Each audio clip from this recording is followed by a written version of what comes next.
نحمده ونستعينه ونستغفره ونعوذ بالله من شرور أنفسنا ومن سيئات أعمالنا من يهده الله فلا مضل له ومن يضلل فلا هادي له ونشهد أن لا إله إلا الله ونشهد أن محمدا عبده ورسوله. قال عز وجل في القرآن المجيد بعد أعوذ بالله من الشيطان الرجيم يا أيها الذين آمنوا اتقوا الله حق تقاته ولا تموتن إلا وأنتم مسلمون. يا أيها الذين آمنوا اتقوا الله وقولوا قولا سديدا يصلح لكم أعمالكم ويغفر لكم ذنوبكم ومن يطع الله ورسوله فقد فاز فوزا عظيما. أما بعد اللهم صل وسلم وبارك عليه وعلى آله. رب اشرح لي صدري ويسر لي أمري واحلل عقدة من لساني يفقهوا قولي. My dear brothers and sisters, Assalamu alaikum wa rahmatullahi wa barakatuh. It is with great honor and with great pleasure that I can stand here and call you all my brothers and sisters, because for the past weeks, the past months, and the past years, we have stood together, we have prayed together, we have worshipped Allah subhanahu wa ta'ala and praised Him as He deserves to be praised. And it's worthwhile for us to reflect as the year comes to an end where we were as people and as Muslims and where we are today. Who we wanted to be and how much of that we have accomplished, and where we are standing as we leave college and as we move on to the next years. And inshallah today I wanted to talk about a topic that is mentioned very often in the Quran, where Allah subhanahu wa ta'ala says, يُخْرِجُهُم مِّنَ الظُّلُمَاتِ إِلَى النُّورِ. We have brought you from darkness into light. And this topic I think is very relevant to myself, and when I asked my teachers what I should talk about, they told me that I should talk about something that speaks to myself first. And looking back at these 4 years, there's nothing that speaks more to me than the journey from darkness to light that we all go through as individuals, as Muslims. And to begin this, we need to truly understand what darkness is and what light is, and how we can help ourselves move ourselves from one state into the next. To truly understand darkness, I believe we have to go back to the inception of what darkness came from, the birth of darkness. And we all know this narration of when the first human, Adam alayhi salam, was made. And Allah subhanahu wa ta'ala created Adam alayhi salam, and He commanded the angels and the jinn to prostrate to him. Not a prostration of worship, but rather a prostration of respect. And we know that one said no, Shaitan, formerly known as Iblis. And it's worthwhile to mention that Iblis was one of the closest worshippers of God. He was one of the most devout worshippers of Allah subhanahu wa ta'ala. He was very close in the ranks in terms of his ibadah. And Iblis, at that moment, he said, no, I will not bow down and prostrate to Adam. And then he said, he is made of he is made of clay and I am made of fire. So he committed 2 sins here. First, he disobeyed Allah subhanahu wa ta'ala. And then he showed arrogance, saying that I am better than him. But brothers and sisters, if we were to be condemned to hell for all eternity the way Shaitan is condemned for an act of disobedience, then we are all lost. And if we were to be condemned to hell the way Shaitan is condemned to hell for an act of arrogance, for having arrogance in our hearts, then we would also be condemned to hell because we have arrogance. But in reality, Allah subhanahu wa ta'ala can forgive an act of disobedience. We know that. But Allah subhanahu wa ta'ala can forgive us. And He can also forgive us for being arrogant, because we can humble ourselves. These are both forgivable, but Shaitan does one more thing that we need to remember. Shaitan, when he committed this sin, he thought to himself, and he calculated his sin, he quantified his sins to be greater than Allah subhanahu wa ta'ala's mercy. He despaired. He thought at this point in time, Allah subhanahu wa ta'ala cannot forgive me anymore. So he turned around, and darkness was born when Shaitan took the vow to misguide each and every one of us from the day that we are battling, from the day that sins are accountable for us, to the last breath that you and I take. Shaitan has vowed to misguide us, that any good we try to do, he'll try to curtail it. Anytime we try to help somebody, he'll persuade us not to. Anytime we want to do a sin, he'll make it feel easier. And that is where darkness comes from Shaitan, vowing that he will misguide every son and daughter of Adam until the day of judgment. But Allah subhanahu wa ta'ala, we have to remember that Shaitan's darkness will never equate or come close to the nur of Allah subhanahu wa ta'ala. That Allah subhanahu wa ta'ala has more nur than Shaitan can ever have darkness. Allah subhanahu wa ta'ala has enough nur for each and every one of us. And to talk more about what darkness is in simple terms, is doing that which displeases Allah subhanahu wa ta'ala. It's sins moving you away from Allah. Allah subhanahu wa ta'ala is an-nur, He is the light. So every sin that draws us further from Him pushes us further from the light. And to understand darkness, we need to realize that what we're doing in our life that we know is wrong and what Islam tells us is wrong, these are the things that bring us into darkness. And to conceptualize darkness, think of your hearts. Think of each sin as a black dot upon your heart. And Shaitan will continually try and try again until your heart is completely enveloped with darkness. Until these black spots completely envelop your heart and you have nothing left but darkness. And that is his mission, that is his goal. But then on the other hand, we have light. We have Allah subhanahu wa ta'ala. And what does He tell us about light? There's a beautiful verse that Shaykh Ismail just recited before Jumu'ah, which is Ayat Nur from Surah Nur, the verse of light from the chapter of light. And this is a very famous ayat that we've all heard many times, and Allah subhanahu wa ta'ala is talking about light. He's talking about us and Him and the relation of how we can attain His light. So what is Nur? Nur is that which comes from Allah subhanahu wa ta'ala. Nur is a symbolic of guidance. And it's interesting when you look at the Arabic within the Quran, it says, يُخْرِجُهُم مِّنَ الظُّلُمَاتِ إِلَى النُّورِ. Dhulumat is a plural form for darkness. So it's never darkness alone, it's darknesses. It's more than one, because sins open up to other sins. And as you sin once, it becomes you do the sin to the next, and your heart becomes darker, as we talked about. But Nur is singular. It's in a singular form. Allah subhanahu wa ta'ala puts Nur as one because He, Allah subhanahu wa ta'ala, is one.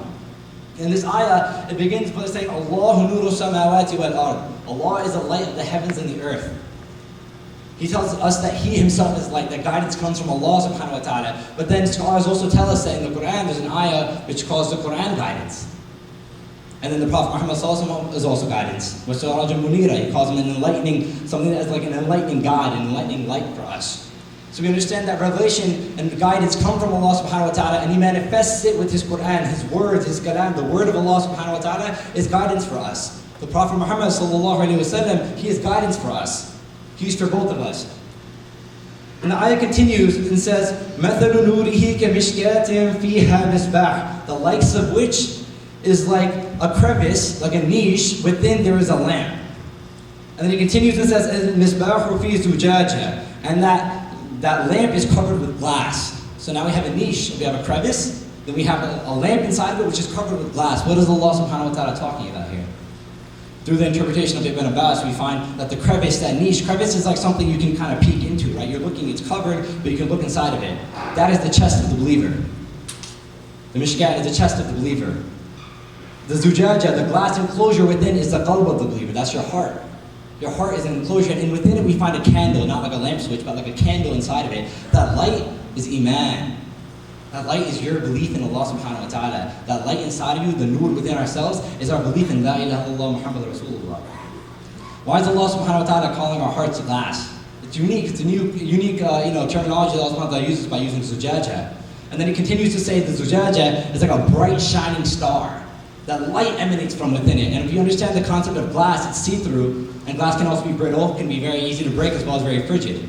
Right? So our heart, the strength of the believer, we hear oftentimes purify your heart, strengthen your heart, make your heart stronger by remembering Allah subhanahu wa ta'ala. That's to protect what's inside of it. That light that's inside of you, that's nur, that's your belief in Allah subhanahu wa ta'ala. And the ayah continues and says that the oil that fuels the lamp is from a blessed tree, shajaratin mubarakah. It's from a blessed tree, so obviously it's the candle, it needs to stay lit. What keeps that light inside of you lit? The shajaratin mubarakah is talking about the Quran. It's talking about revelation. And it says it's not from the east or the west. It's talking about the Quran because we understand it's not from this world, it's from Allah subhanahu wa ta'ala. So the light that Allah subhanahu wa ta'ala has put inside of us, that comes from the Quran upon the light of our faith. And we use the Quran to supplement that light in us. When we say we're feeling down, why do they say Quran is food for your soul? They say that because it feeds your soul, it feeds that light within you. It keeps it going stronger when it diminishes. And back to the glass, when we were talking about darkness being like a black dot on your heart, if it covers your heart, then the light from inside cannot reach out. And that's what Allah subhanahu wa ta'ala is telling us, that our hearts are like glass. That they're like a bright shining star for the Muslims. That we are emanating light wherever we go. We're embodying light of Allah subhanahu wa ta'ala. We're vehicles of Allah on this world to shine His light, to manifest His light. Allah subhanahu wa ta'ala, He also talks about light as in physical. That's another interpretation of His light, right? First we understand it's guidance and symbolic of us being guided to Allah subhanahu wa ta'ala, but then talking about light in a physical sense as well, illuminating the world, right? The sun and the moon are mentioned a lot in the Quran. Talk about Shams and Qamar, He illuminates us. To understand this, I guess, think back to Hurricane Sandy for a second, right? When we were all walking around with flashlights and candles, we had no light, right? Allah subhanahu wa ta'ala is the one who created the moon and created the sun. So He provides light physically and then light internally and then light to all of creation along with it. There's a dua that the Prophet Muhammad sallallahu alaihi wasallam made. It's a very famous dua where he asks Allah subhanahu wa ta'ala to envelop him in light. First he says, "Oh Allah, ask for light in my heart." جَعَلْنَا نُورِي فِي قَلْبِي. He asked for light in his heart. Then he asked for light in his tongue. He asked for light in his ears, in his sight, in his head. He says, may I have light from the top, from the left, from the right. Completely envelop me in your light. Allah subhanahu wa ta'ala is giving us this source of guidance, that sakina, that taste of iman that each and every one of us has tasted at one point in our life, when we're feeling low, when we're depending on Allah subhanahu wa ta'ala, and we understand that He was there for us. That sweetness that we taste, that is Allah subhanahu wa ta'ala's nur to you. He's blessing you with His nur, with His light and His guidance.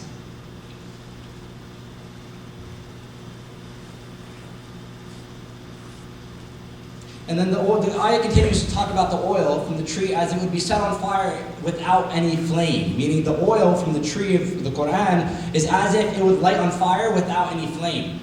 That's talking about the Quran in a unique way, saying it's something so powerful within us, right? Something so powerful, and to understand this, you look at the effect that Quran has on people's hearts, the effect that Quran has on people who don't understand Arabic to begin with. The Quran is something so unique that Allah subhanahu wa ta'ala has sent His words down as light to us. He has sent the Prophet Muhammad sallallahu alaihi wasallam, who's described as the walking Quran. He describes as the walking Quran, someone who's walking around giving guidance to each and every one of us. We learn from him, we follow in his footsteps, and that's where Allah subhanahu wa ta'ala's light comes from. And the ayah continues on to talk about how Allah subhanahu wa ta'ala, He tells us stories of prophets to give us examples, right? Actually, before that, we'll talk about one more part, just nurun ala nur, light upon light. The very famous part of the ayah that we all listen to. And this can be interpreted in many different ways. But the interpretation from Ibn Abbas talks about this light as the light of the Quran and light of Islam on top of the light inside of your heart as a believer. Nurun ala nur. That you believe, yes, la ilaha illallah Muhammad Rasulullah. You have the flame inside your heart. It's lit, but you want to sustain it. You want to keep it going. So you seek Allah subhanahu wa ta'ala, and then He puts nur on top of that nur.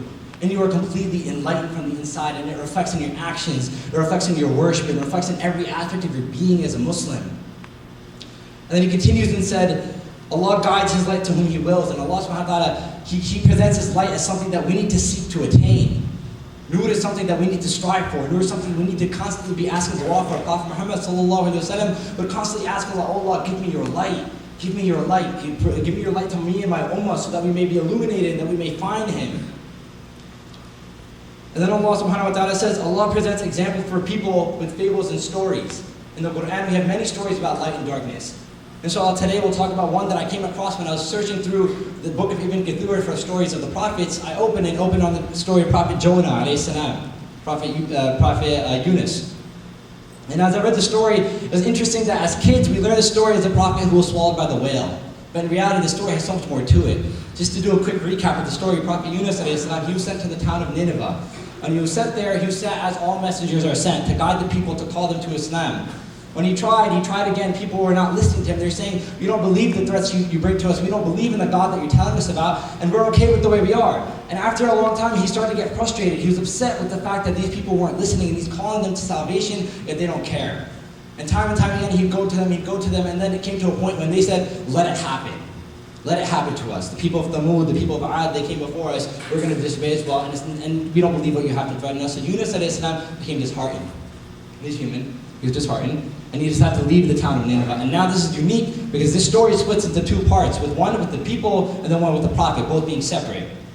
And as the story tells us about the people, when Yunus left, they all were going about their lives and noticed the sky, and the books describe it as the sky started to lit on fire. The sky turned red, like a fiery red, and the people were wondering, like, how can the prophet, the person who claimed to be a prophet, leave and this happened? So they understood that this was something coming from God. And the people, they fled to the mountain. As they came to the mountain, they asked Allah subhanahu wa ta'ala for sincere forgiveness. They were sorry and they felt bad, and they asked for Yunus to be sent back to them. They asked for him to be sent back to them, and Allah subhanahu wa ta'ala granted them forgiveness.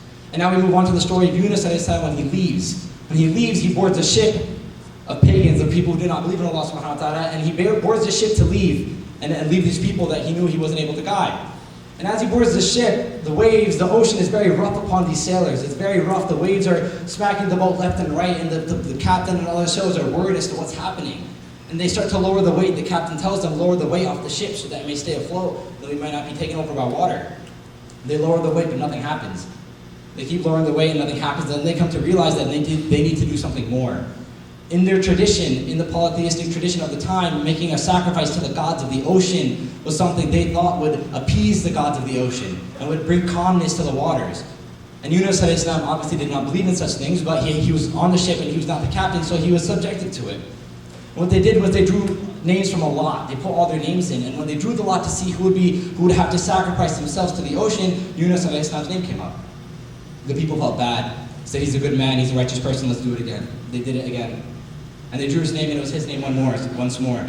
And they drew it a third time, and it was his name. And now Yunus alayhi salam himself, he realized that this is not for me, this is from Allah subhanahu wa ta'ala. He's choosing this for me.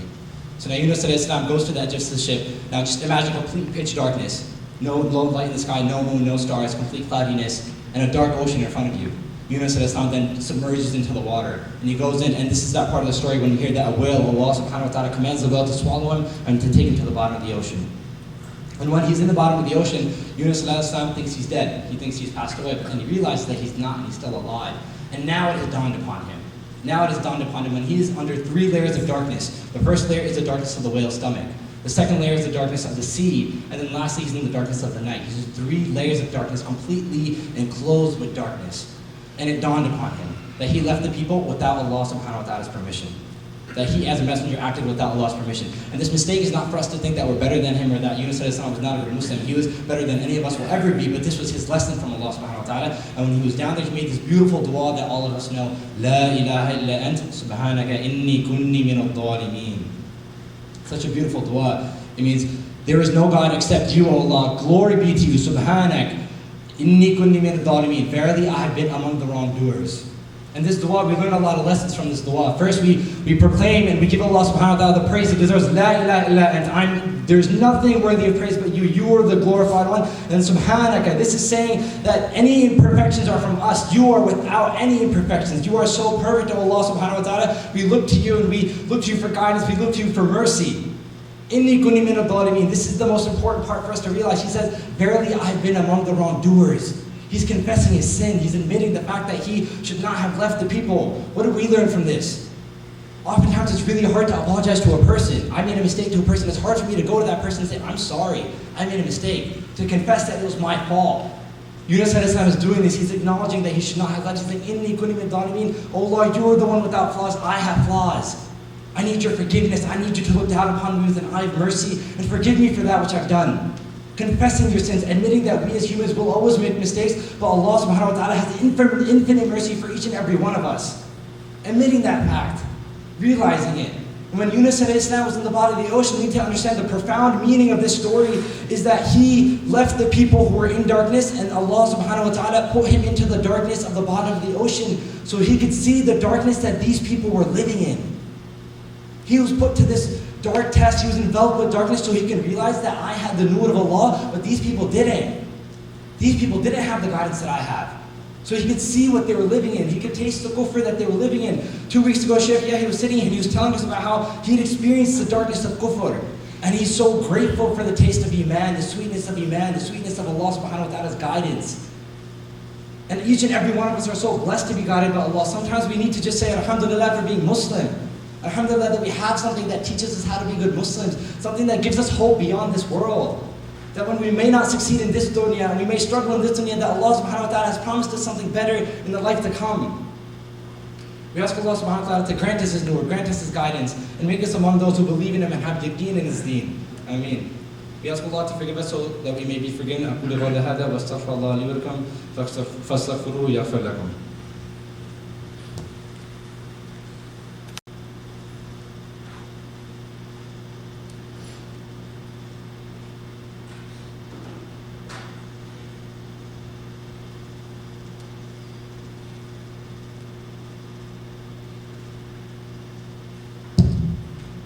Bismillah, alhamdulillah, wa salatu wa salam ala rasulillah.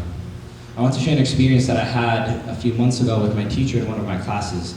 It was the day that we were learning how to perform a janazah, a funeral prayer, and we were learning the rules of it, we were learning the details of how you need to actually prepare someone's body. And this experience was very unique for everyone in the class because as soon as he introduced what we were going to be doing, everyone turned a little gloomy. And what we did was we took 2 jackets and we kind of made like a body out of it to put it on top of the sheets so that we could learn how exactly to prepare the body for when someone actually does pass away. And for me personally, standing there, I was seeing myself as a 13-year-old boy when I had to prepare my grandfather for his burial. And I looked around, and every eye that I looked in, and every pair of eyes that I looked in, and you could see the sorrows of a person that did pass away, or them seeing a loved one in front of them, realizing that they might have to do this for someone someday. And my teacher was looking at us, and when he finished the lesson, he said, I want you all to listen to me very, very closely and pay attention to what I'm about to say. He said, you and I were made for eternity. You and I were not made for this Darul Bala, this home of tribulation. We were not made for this. You and I have a yearning for eternity. Why is it that when someone passes away that we have such a struggle letting them go? Why is it that when I ask somebody, would you ever want this person to pass away? The answer is an obvious no. You would never want someone to pass away. You want them to live forever, even though we know as humans that we have to die one day, but we have this attachment, this yearning for eternity that is within us. And when he tells us that we were made for eternity, we came from a place that was eternal, and we, after this life, will move to a place that is eternal as well. That we were not made for this, that the person, Allah subhanahu wa ta'ala, He loves us so much. He is al-Wadud, the one who has all the love. He loves each and every one of us so much. Why would He put us in a world with so much corruption, with so much violence, with so much murder and all these things? Why would He put us here if He loves us so much? It's so that we can earn our Jannah and we can move on to something so much better. That we will never find that sanctuary that we really want. Nothing will ever be perfect in this world for a very good reason. Because there's perfection coming afterwards for us. We've been talking about darkness to light. The nur within us on the day of judgment, we know, will come out of us and it will lead us somewhere. The nur inside of your hearts will come out on the day of judgment and it will guide you somewhere, and it's guiding you home to Jannah. As Muslims, we believe that this light will lead us into Jannah. That is our abode. That is where we are going. That is we, inshallah, will be accepted into one day. And for the 4 years that we've been here, we've all worked very hard. We're studying very hard to get this degree, working hard for graduation. But Islam has its own concept of working towards something. During the adhan, we hear Hayya al-Falah. Falah in Arabic also means farmer. What does a farmer do? They work very hard during the season. They work long hours, very strong work, very draining work for one season, and then they look forward to the harvest of their fruits. That can take advantage, so that they can enjoy their fruits. So the hard work is for a season, and then they move on to a better phase. That is what we are here for.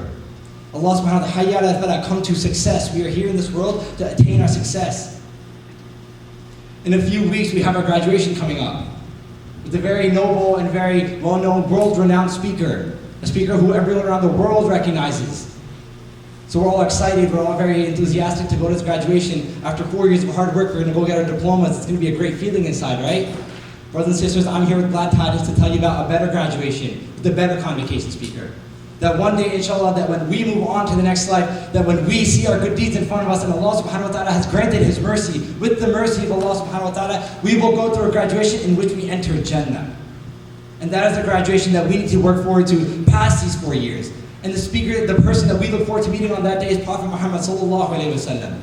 That he will be there for us and we will see him, we will recognize him based on what we studied, and we will see him and we'll be so happy to see him. We'll be so enlightened to see him, that the person we've read about our whole lives, the person that we love so much, the person who we send blessings upon so many times a day, is going to be standing there happy for all the Muslims who did what he told us to do.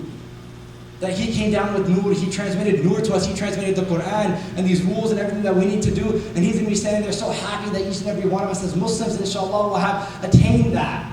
That will be granted Jannah. That graduation of ours will be much greater than any graduation that we experience here. Much more rewarding than anything we attain here. That success in this world is not guaranteed because it's upon ourselves, right?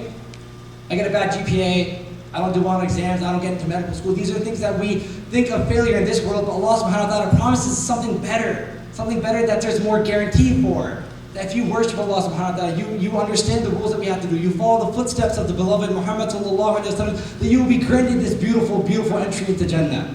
And that is our true abode, that is our true home.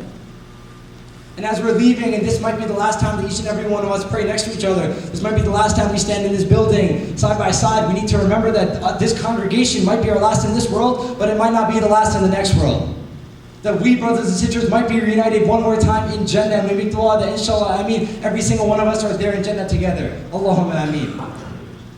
We ask Allah subhanahu wa ta'ala to grant each and every one of us Jannah, forgive our sins, and to guide us to His nur.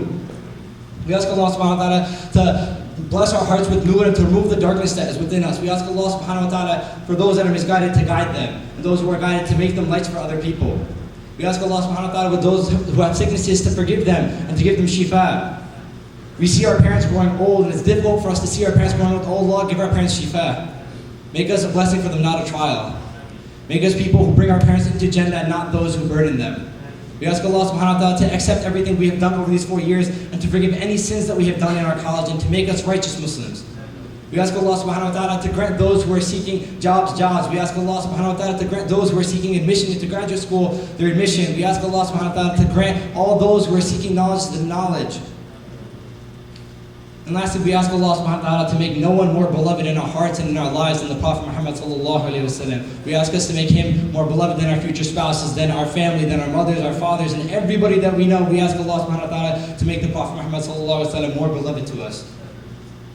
عباد الله إن الله يأمر بالعدل والإحسان وإيتاء ذي القربى وينهى عن الفحشاء والمنكر والبغي يعظكم لعلكم تذكرون اذكروا الله العظيم يذكركم واشكروه يزدكم واستغفروه يغفر لكم وأقم الصلاة.